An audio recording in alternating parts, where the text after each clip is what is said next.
Hello అండి, ఈరోజు మన రెసిపీ అయితే చిక్కుడుకాయ ఆలు రెండు కలిపి కర్రీ అనేది ప్రిపేర్ చేస్తున్నాను. అన్నింటిలోకి మసాలా వేసుకుంటే టేస్ట్గానే ఉంటుంది, కానీ హెల్త్కి అయితే అంత మంచిది కాదు కదా. కాబట్టి సింపుల్గా టేస్టీగా కర్రీ ఎలా చేసుకోవాలో చూపిస్తాను. అందరూ చేసుకుంటారు కానీ నేనైతే ఈ విధంగా చేస్తాను.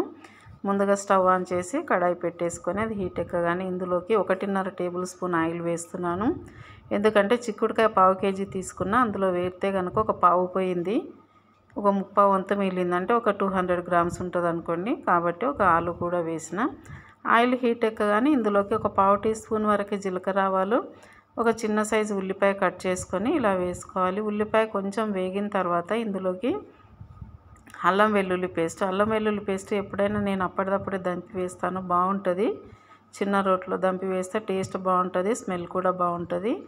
అలాగే ఇందులోకి హాఫ్ టీ స్పూన్ పసుపు వరకు వేసుకొని రెండింటిని బాగా కలుపుకోవాలి.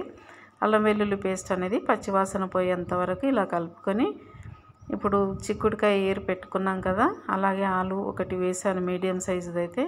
ఇవి రెండు ఇందులో వేసుకొని బాగా కలిపేసుకొని ఒక 2-3 నిమిషాలు మంటను లో ఫ్లేమ్లో పెట్టుకొని కొంచెం మగ్గనివ్వాలి. ఇందులోకి ఇప్పుడు ఉప్పు తగినంతగా వేసుకోవాలి. కారం అయితే 1 టీ స్పూన్ వరకు వేసిన, ఘాటుగా ఉంది కారము.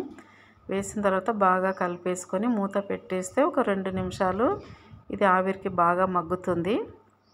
అంతలోపు 2 చిన్న సైజు టమాటోలు చిన్నగా కట్ చేసి పెట్టుకున్నాను. ఇందులోకి కొత్తిమీర, కరివేపాకు కూడా దింపే ముందు వేయకుండా ఇప్పుడు మామూలుగా వేస్తే కనుక ఉడుకుతుంది. మంచి సువాసనతో పాటు హెల్త్కి మంచిది కదా, టేస్ట్ కూడా బాగా ఉంటుంది.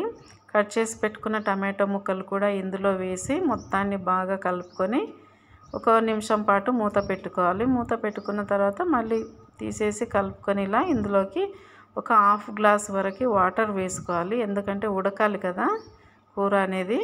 మామూలుగా మనం కుక్కర్లో వేస్తే కనుక ఇంకా వాటర్ వేయనవసరం లేదు, ఆవిరికి ఉడికిపోతుంది ఒక్క విజిల్కే.